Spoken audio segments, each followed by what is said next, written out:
Murang construction material, saan nga ba pwedeng makabili? Good morning, blessing! Samahan nyo kami sa aming renovation day today! Pero bago yan, tayo muna tumingin at bumili ng additional materials para sa ating paupahan. Dito sa Ken Depot Pro. Ano nga bang pagkakaiba nito sa Kind, sa Joyful Honda, sa Viva Homes? Yun ang mga leading hardware shops dito sa Japan. Pero tignan nyo naman dito sa Ken Depot Pro, ganito po ang kanyang itsura. Dahil bulk talaga kapag bumibili dito ang mga tao.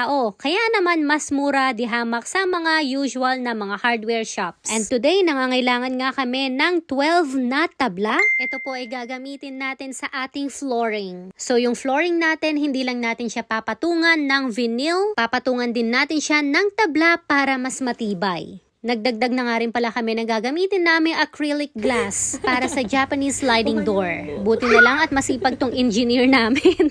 Tumitingin-tingin nga rin pala kami dito ng one set ng kitchen at the same time ng toilet dahil kailangan na rin talagang palitan yung toilet. So pinapasubok muna namin kay engineer kung pasado ba.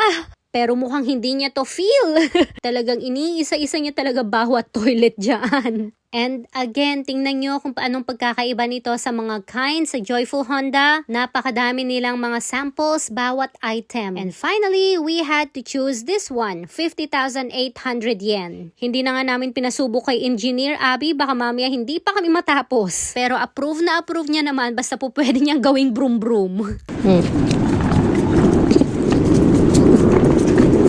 Halos 40 minutes nga palang itinagal namin dito at isisiksik muna namin to kay Voxy.